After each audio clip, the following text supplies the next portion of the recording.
안녕하세요. 책 읽어주는 에셀 강미경입니다. 서울 신생중앙교회 김연희 목사님은 원래 태권도 사범이셨는데 왜 목사가 되셨는지 하나님의 놀라운 드라마 바보 목사와 사랑이 넘치는 교회 이야기 한번 들어보세요. 1977년 서울 석관동의 신생중앙교회를 개척한 지 얼마 안 되었을 때다. 대신방 시기에 신방 명단을 확인하던 나는 빨간 줄이 쳐져 있는 이름을 발견했다. 이름 옆에는 제외라고 써여 있었다. 담당 교역자를 불러 물어보니 그 여자 성도가 폐병이 최근 심해져 가족들도 멀리한다는 것이다. 그럼 저 혼자라도 가겠습니다. 대신방은 모든 성도의 가정을 살펴보는 데 의미가 있습니다. 목사님, 각혈이 심해서 온종일 피를 토하고 있답니다. 가셨다가 옮기라도 하시면 어떡해요? 그러나 나는 혼자서 그 교인을 찾아갔다. 목사님이 여기를 어떻게? 채 몇 마디 하지도 못하고 피를 토하는 그녀의 손을 꼭 잡고 기도하자 퀭한 눈에서 눈물이 뚝뚝 떨어졌다. 남편도 나를 멀리하고 자식들도 나를 싫어하는데 저는 교회에도 열심히 못 나갔는데.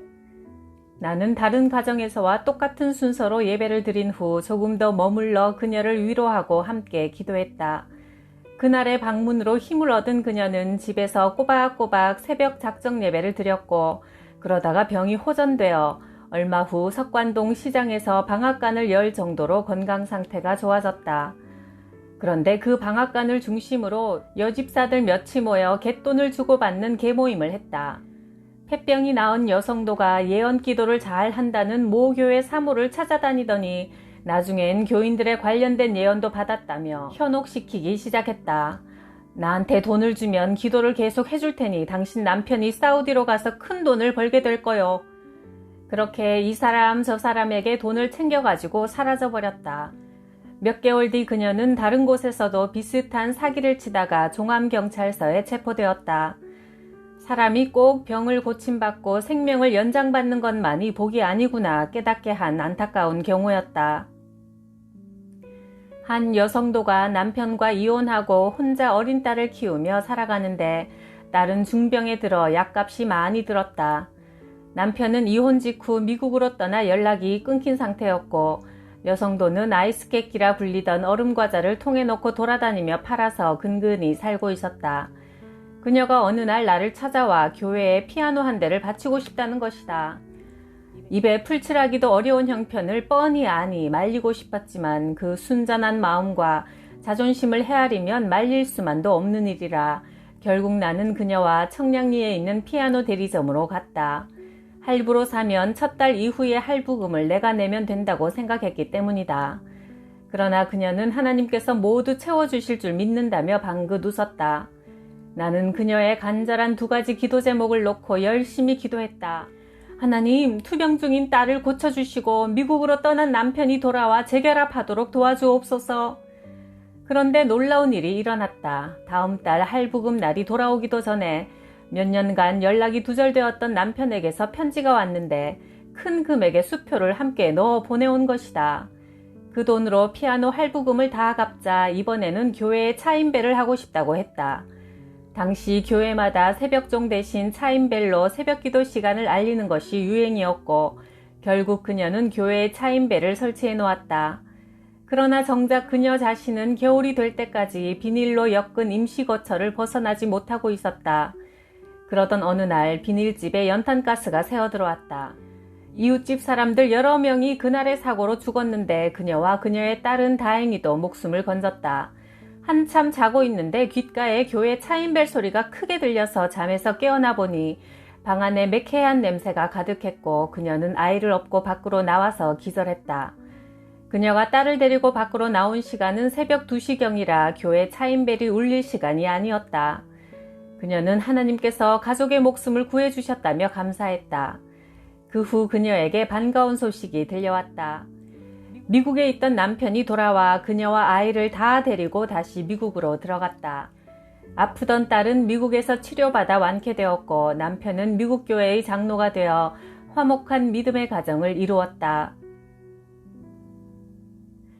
1978년 7월 30일 나는 석관동 사거리에서 교통사고를 크게 당했다. 자전거를 타고 사거리 횡단보도를 건너는데 과속으로 달려오던 택시가 나를 발견하지 못하고 그대로 들이받았다. 나는 하늘로 붕 떠올랐다가 택시 앞 유리창에 부딪힌 후 바닥으로 떨어졌다. 엄청난 고통이 온 몸을 휘감았다.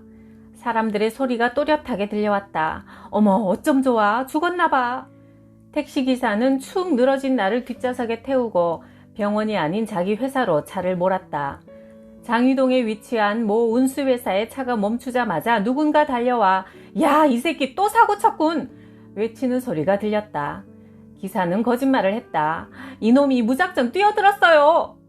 순간 내가 사력을 다해 말했다. 거기는 건널목인데 아저씨가 나를 치었잖아요. 깜짝 놀란 기사가 이 새끼 아직 안 죽었어? 하더니 부랴부랴 그제서야 경희대 병원 응급실로 옮겼다. 검사 결과 다리뼈가 형체도 없이 으스러진 상태라 다리를 절단해야 한다고 했다. 형사가 내게 말했다. 사고 당시 의식이 있으셨나요? 예. 그럼 기사가 병원으로 바로 옮기지 않고 회사로 먼저 갔다는데 기억나십니까? 예. 그럼 이제 사건을 처리하려고 하는데 저기요 형사님, 나는 석관동에 있는 신생중앙교회 목사예요. 합의금은 하나도 필요 없으니 저분 그냥 풀어주세요. 깜짝 놀라는 기사에게 말했다. 용서해 드릴 테니 예수님 믿고 교회 나가세요.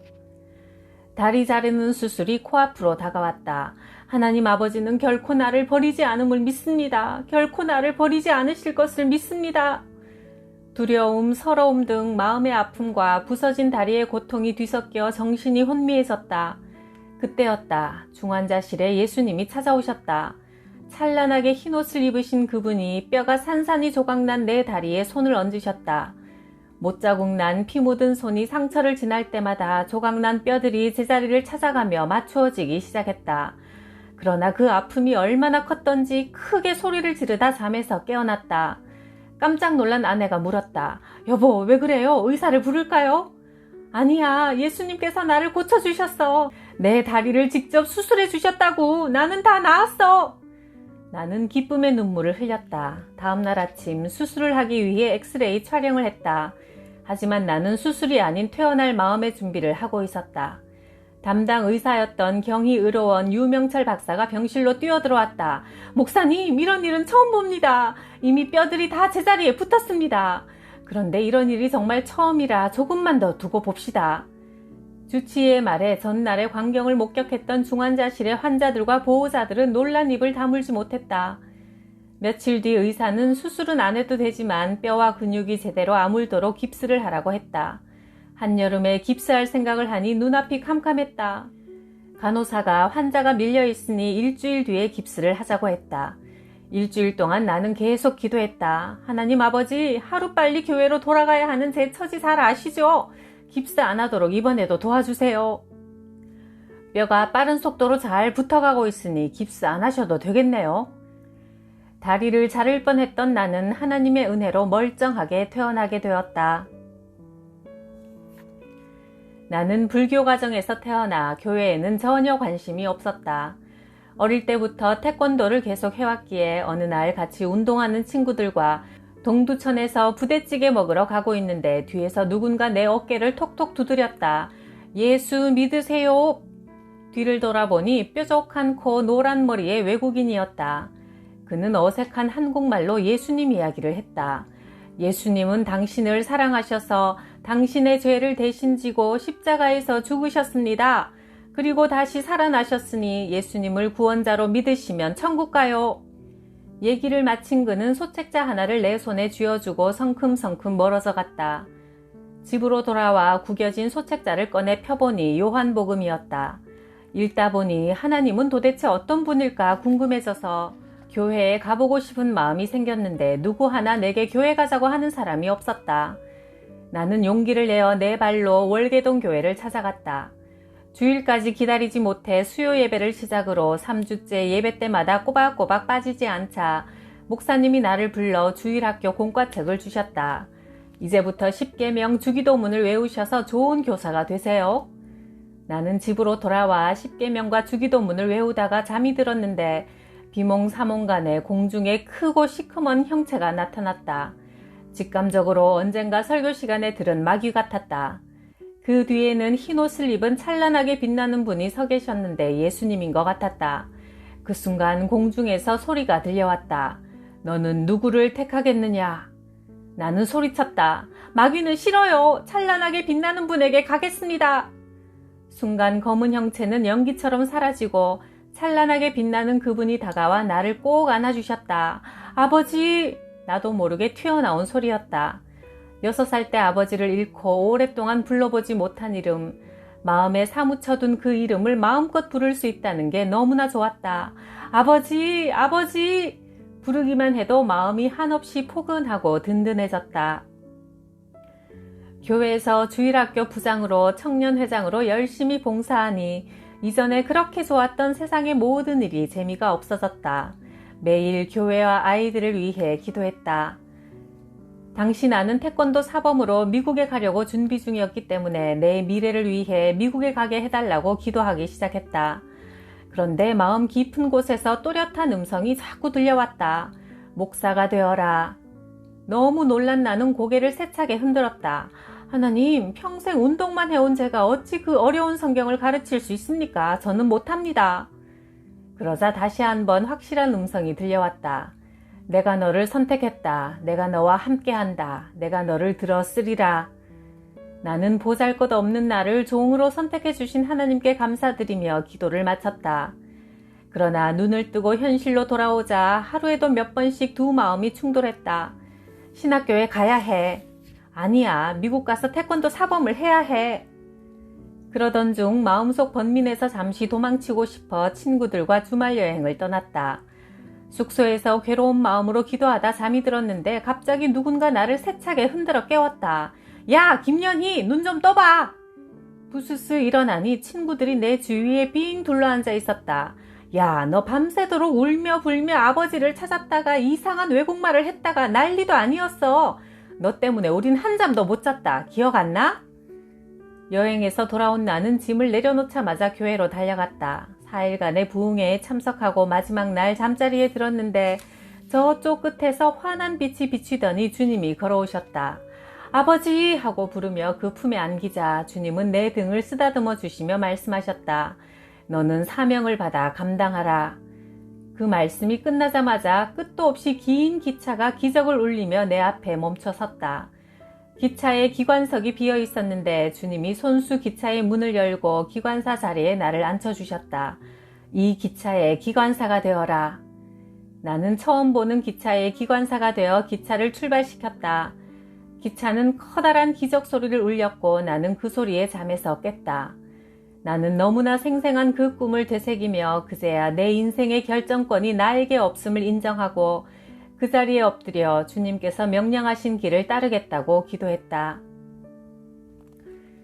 1977년 신학교 3학년 때 교회를 개척해야 할지 안정된 교회에서 전도사 생활을 시작해야 할지 성령님께 지혜를 구하기 위해 기도를 시작했다. 성경 읽고 기도하다가 막 잠이 들려는 찰나 뭔가 번쩍하는 것이 눈앞에 둥실 떠오르는 게 보였다. 동그란 빗무리가 작은 조각으로 흩어지더니 점점 글자의 형태를 갖춰갔다. 신생중앙교회. 금빛 찬란한 글자가 눈앞에서 투명하게 빛나고 있었다. 그리고 주변에 펼쳐지는 풍경이 석관동이었다. 연탄 공장이 있어 1년 내내 검은 연탄재가 날리는 동네. 쓰레기 하치장에는 넝마주의가 활개치고 다니는 우범지대였다. 그런데 신생이 무슨 의미일까? 순간 방금 읽었던 말씀이 떠올랐다. 예수께서 말씀하시되 사람이 거듭나지 않으면 하나님의 나라를 볼 수 없느니라. 요한복음 3장 3절. 아, 신생이란 거듭난다는 뜻이구나. 1977년 11월 20일 추수감사절에 석관동 한복판에 10명 교인들과 함께 신생중앙교회가 개척되었다. 첫 설교를 마치자마자 나는 곧장 삼각산 기도원으로 달려가 하나님과 가장 가까운 곳일 꼭대기로 기어 올라갔다. 하나님 아버지, 세상에 교회가 이렇게 많고 훌륭한 목사님들이 이렇게 많은데 무능하고 부족한 나를 부르시고 교회를 세우게 하신 이유가 무엇입니까? 제가 앞으로 어떤 목회를 해야 할지 사명을 가르쳐 주십시오. 한참 엎드려 울며 기도하는데 마음속에 하나님의 음성이 들려왔다. 강단에서 예수 그리스도의 십자가 복음 대신 다른 것들이 강조되고 있다. 너는 나를 이용하는 자가 되지 말고 내게 쓰임받는 자가 되어라. 상처받아 헤매는 양들이 많으니 너는 그 양들을 품에 안아주어라. 오직 예수만 가르치고 예수만 보여주어 예수를 닮은 자로 양떼를 성장케 하라. 성령으로 능력받아 사랑으로 역사하는 교회를 세워라. 나는 그 길로 달려내려와 성령으로 능력받아 사랑으로 역사하는 교회를 신생중앙교회의 표어로 예수님을 가르치고 예수님을 보여주고 예수님을 닮게 하자를 교훈으로 정했다. 그 후로도 나는 시간 날 때마다 삼각산으로 올라가 기도했고 기도하다 성령 충만해지면 즉석에서 설교를 준비하여 소나무를 상대로 연습하기도 했다. 그러자 교회는 점점 부흥되어 갔다. 신생중앙교회를 개척한 후 나를 가장 힘들게 한 것은 설교였다. 본래 말이 많지 않은 성격이라 매주 성도들 앞에서 설교를 해야 한다는 것이 쉽지 않았다. 예배가 없는 날이면 기도원으로 올라가 오직 설교를 잘하게 해달라는 기도를 드렸다. 아버지, 저는 목회를 잘 할 줄 모릅니다. 저는 아직도 설교가 어렵습니다. 제게 맡겨주신 양들을 배불리 먹일 수 있도록 지혜와 지식의 은사를 주십시오. 강대상에서 실수한 모습들이 떠올라 속상하고 성도들에게 미안해 눈물이 흘렀다. 그렇게 한참 기도하는데 눈앞이 환해지더니 하늘문이 열리는 것이 보였다. 열린 하늘에서 똑바로 쳐다볼 수 없을 만큼 강하고 환한 빛이 내려와 웅크리고 있는 내 머리와 몸을 감싸 안았다. 답답함과 서러움에 요동치던 마음이 잠잠해졌다. 입술에서는 감사합니다, 감사합니다 라는 기도만 나왔다. 마음에 은혜의 빛이 들어오자 절망은 사라지고 기쁨이 충만했다. 정말 놀라운 일은 그 다음에 일어났다. 기도원에서 3일 정도 보내고 내려와 주일 예배 때 설교를 시작하는데 원고에 준비되어 있지 않던 성경 구절들이 필요한 중간중간에 정확하게 떠오르는 것이다. 그 내용이 너무나 많아 아무리 말을 빨리 해도 따라가지 못할 정도였고 준비해온 원고를 뒤적거리지 않고 단 한 번의 막힘도 없이 설교가 끝나자 나보다 성도들이 더 놀랐다. 지난주와 180도 달라진 목사의 모습 그 자체에 은혜를 받았다. 설교는 신학적으로 준비하되 외칠 때에는 성령님의 감동으로 뜨겁게 전해야 한다는 것을 깨달았다. 주님의 은혜로 내게 일어난 변화는 성도들을 변화시켰고 교회 부흥의 시작이 되었다. 그렇게 성령님이 부어주신 설교 내용들을 하나 둘 적어 놓았고 몇 개월쯤 지나자 내용들이 한 그루의 나무처럼 쭉쭉 연결되어 그 분량이 꽤 되었다. 처음부터 끝까지 일목요연한 책 한 권이 되었다. 더 놀라운 것은 그 내용이 모두 정리되던 날 한 통의 전화가 걸려왔다. 아세아 연합 신학대학에서 목사님, 이번에 저희 강도사 합격자들에게 강의를 좀 해주세요 하는 것이다. 그전까지 나는 강단에 서본 경험도 없고 학자나 교수는 꿈도 꿔본 적이 없어 당황했다. 첫 강의가 매우 성공적이라 그 후 꼬박 6년 동안 강의가 계속되었다. 보수적인 교계에서는 그 학교와 아무 연고 없는 사람을 강단에 세우는 경우는 거의 없다. 그런데 아는 사람도 왕래도 없던 아세아 연합 신학대학에서 내게 강의 요청을 한 것은 정말 기적이었다. 기적은 거기서 멈추지 않았다. 기독 신학대학, 천안대학, 중국 신학교, 우즈베키스탄 신학교, 필리핀 유니온 신학 등 국내외 신학교 강단에 연이어 서게 된 것이다. 하나님이 아니시면 이 일을 누가 어떻게 했겠는가? 실로 놀라운 하나님의 은혜에 이 바보는 오늘도 그저 감사할 뿐이다. 신학교 다닐 때 등록금이 없어 삼각산으로 올라가 3일간 금식하며 기도했다. 기도를 마치고 내려올 때는 다음 학기 등록에 대한 걱정이 모두 사라져 홀가분했다. 그리고 일주일 후 놀라운 응답이 왔다. 기도원에서 금식 기도할 때 나와 같은 신학생 몇 사람을 알게 되어 서로 기도 제목을 나누며 격려하는 시간을 가졌다. 그중 그리스도 신학교에 다니던 강영신 전도사가 연락을 취해와 만났더니 강 전도사님의 아버님께서 내 등록금을 후원해 주시겠다는 게 아닌가. 교회를 개척한 후에도 나는 크고 작은 문제가 생길 때마다 3일, 7일, 21일 수차례 금식 기도를 했고 교회에서는 40일 작정 새벽 기도를 선포하여 새벽 4시부터 6시까지는 성도들과 함께 합심 기도하고 6시부터 8시까지는 홀로 계속 기도했다. 하나님은 그때마다 음성으로, 꿈으로, 환상으로 혹은 사람을 통해 응답해 주셨고 응답받는 은혜가 넘치자 교회는 크게 부흥했다. 한 교인이 유난히 다른 사람들에게 상처를 주고 있어 나는 고민에 빠졌다. 그대로 두고 있을 수도 없고 하나님 아버지 어떻게 해야 양들을 올바로 인도하는 목자가 될 수 있습니까? 한참을 기도하다 그대로 강대상에서 잠이 들었다. 꿈속에서 내 손에 수천 가닥의 곱비가 쥐어져 있었다.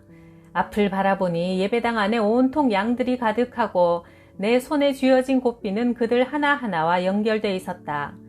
손에 유독 팽팽한 곱비가 있어 바라보니 무리 뒤쪽에 한 마리가 버티고 서서 따라오지 않고 있었다. 그 녀석이 나를 째려보며 버티는 꼴이 얼마나 미운지 발로 엉덩이를 뻥 차주었다. 맞은 양이 매 소리를 크게 지르며 펄쩍펄쩍 뛰기 시작하자 순하게 앞만 보고 있던 수천 마리의 양이 일제히 동요되어 우왕좌왕하며 신기하게 사람의 말을 하는 것이다. 무슨 목자가 저래? 목자가 고집쟁이 양하고 똑같이 구네? 나는 사방으로 뒤엉켜 흩어지는 곱비를 붙들고 쩔쩔맸다. 그때 음성이 들려왔다. 그 양을 품에 안으라. 나는 모든 곱비를 한쪽 손에 틀어쥐고 무리 사이로 내려가 버티는 양을 한 팔로 품에 안았다. 버티던 양은 막상 품에 안으니 다소 곧해지고 나머지 양들도 순순히 나를 따라왔다. 어느새 말썽쟁이 고집불통 양은 새근새근 자고 있었다. 그제서야 이 녀석이 너무 힘들어서 그랬구나 하는 생각이 들었다. 꿈에서 깨니 말썽 부리는 교인일수록 더 사랑받고 싶어서 그러므로 정면 대결하지 말고 따뜻하게 품으면 목회자를 돕는 든든한 지팡이가 된다는 하나님의 교훈이 마음에 새겨졌다. 그런데 나는 경상도 사람이요 젊은 시절 운동만 하며 보냈기 때문에 사랑을 어떻게 표현해야 할지 도무지 알 수가 없었다. 흰돌산 기도원으로 달려가 교인들을 제대로 사랑할 수 있도록 지혜를 달라고 기도하고 있는데 누군가 뒤에서 어깨를 톡톡 두들겼다. 돌아보니 백발이 성성한 노 목사님이었다. 성도를 사랑할 지혜를 달라고 기도하시는 걸 보니 목사님의 장래가 참 촉망됩니다. 제가 몇 마디 해드리고 싶은데 괜찮겠습니까? 예, 그래 주시면 너무 감사하지요. 뿔이 난 교인의 뿔을 무작정 뽑으려고 하면 그 뿔에 바칩니다. 그냥 그대로 두고 예수를 가르치며 예수의 제자가 되게 하시면 됩니다. 그 후 노 목사님은 사라졌는데 기도원 안팎을 샅샅이 뒤졌지만 그분은 어디에도 계시지 않았다. 다만 그분과 나누었던 대화만 머릿속에 또렷하게 남아 그 후 나는 성경공부 교재를 만들어 교인들에게 성경공부를 열심히 시켰다. 한 무당이 전도를 받아 우리 교회에 나왔다. 사연인즉 산으로 올라가 신내림굿을 준비하는데 이상하게 촛불이 켜지지 않았다.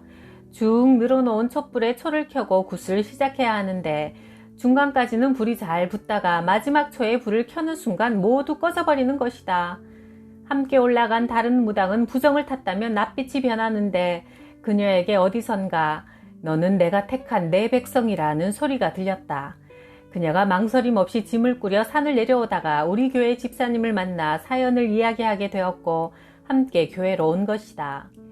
집에 제가 그동안 섬겨오던 신이 있는데 도저히 혼자서는 무서워서 없애질 못하니 도와주세요 하여 그 집으로 찾아가니 창문을 죄에다 막아놓아 대낮에도 컴컴했고 방 앞쪽에 울긋불긋한 병풍이 쳐져 있었다. 모신다는 신이 어디 있나요? 낮이라 저기 나와 계세요. 병풍을 가리키는 손이 부들부들 떨리고 있었다.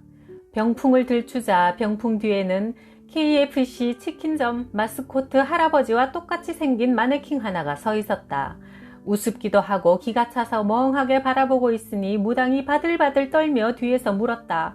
신이 노하셨나요? 어쩌면 좋아. 저 신을 제가 신어머니라는 다른 무속인에게 물려받아 밤에는 같이 자고 낮에는 병풍 뒤에 모셔왔어요. 결혼도 하지 않고 그 마네킹을 남편 삼아 살아왔다니 그릇된 믿음이 사람을 얼마나 어리석게 만드는지 참으로 안타까웠다. 나는 들고 나가 부수어 쓰레기통에 쳐넣어버렸다. 또 한 사람은 집에 시어머니에게 물려받은 신이 있는데 교회 다니게 된 후 없애고 싶지만 혹시나 해코지를 당할까 두려워 손을 대지 못하고 있다며 도움을 청해왔다. 가서 신이라는 것을 보니 조그마한 상자 안에 창호지 한 장이 달랑 들어있었다. 창호지를 구겨버리는 것으로 사건은 끝났고 그녀는 우리 교회 집사님이 되었다. 마귀는 이렇게 거짓 두려움으로 사람을 지배하려 들지만 예수님은 그 마귀의 일을 멸하려고 이 땅에 오셔서 그를 구원자로 믿는 사람들에게 자유를 주셨다. 열심히 신앙생활하던 집사님 한 분이 다른 교회로 떠났다. 이유를 정확히 알 수 없어 나도 마음고생을 심하게 했는데 3년 후 그 집사님이 꿈에 나타났다. 초라하고 병든 모습으로 목사님, 나 다시 목사님 교회 가도 될까요? 묻는 것이다. 대답을 하려는 찰나 잠에서 깨어버려 나는 곧장 집사님에게 전화했다. 집사님, 내가 지금 꿈을 꾸었는데 한번 이야기를 들어보세요. 그런데 내 말이 반도 끝나기 전에 전화기 저편에서 울음소리가 들려왔다. 목사님, 남편 체중이 하루가 다르게 줄어요. 무서워요. 집사님, 얼른 남편 모시고 원자력 병원으로 가세요. 저도 곧 가겠습니다. 진단 결과 위암 말기로 몇 달 못 산다고 했다. 나는 교회로 돌아와 교인들에게 함께 기도해 줄 것을 알리고 새벽 작전 기도에 들어갔다. 집사님 부부도 일주일간 금식 기도를 했다. 작전 기도 마지막 날 집사님에게 전화가 왔다. 목사님, 저 예수님을 만났습니다. 주님이 저를 고쳐주셨어요. 수술 자리에 꽂았던 호수도 뺐습니다. 집사님은 퇴원한 후 다시 개인 택시 일을 건강하게 하시고 열심히 예배드리며 행복하게 몇 년을 더 사시다가 하늘나라로 가셨다. 지난 30년간의 내 목회 경험으로 볼 때 사람은 누구나 사랑에 목마르고 사랑 앞에 마음을 열었다. 신방 갔을 때 목사부터 죽이겠다고 소리 지르던 불신자 남편도 내가 손을 꽉 잡고 눈물로 기도해주자 눈물을 뚝뚝 흘리며 마음을 열었다. 이렇게 축적된 경험들은 내게 사랑의 목회가 최고라는 신념을 갖게 해주었고 그 결과는 항상 감사로 끝났다. 믿고 의지하던 성도가 어느 날 갑자기 시험에 들어 훌쩍 떠나버리면 그 아픔은 이루 말할 수가 없고 목회자도 사람이라 서운한 마음도 생긴다. 그러나 한 번 품은 양은 끝까지 품고 기도해야 한다. 교회는 양에게 언제든 돌아올 수 있는 마지막 피난처가 되어야 한다. 어떻게 하면 교인들에게 하나님의 사랑을 알게 하고 각자 인생의 사명을 깨닫게 할까 고민하며 목회하다 보니 우리 교인들도 사랑을 퍼주는 데는 도사가 되었다. 30년 동안 한 해도 거르지 않고 파출소와 동사무소, 경로당에 성탄절 무렵이면 떡국을 손수 끓여 나르고 독거노인과 환경미화원들에게 김장도 해드리고 1년에 2번씩 전 교인이 헌혈에 동참해 헌혈 증서를 모두 기증한다. 그리고 우리 교인 대부분은 기꺼이 장기 기증 협약을 마쳤다. 예수께서 말씀하셨다. 내 마음을 다하고 목숨을 다하고 뜻을 다하여 주 너의 하나님을 사랑하라. 이것이 가장 중요하고 첫째 되는 계명이요. 둘째 계명은 내 이웃을 네 몸과 같이 사랑하라 한 것이다. 이 두 계명에 온 율법과 예언서의 본 뜻이 달려있다. 마태복음 22장 37절에서 40절. 오직 하나님만 바라보고 기도밖에 할 줄 모르는 바보를 통해서 하나님은 크고 놀라운 일을 이루어 가시네요. 우리도 거룩한 바보가 됩시다. 구독, 좋아요, 댓글로 동행해 주셔서 감사해요.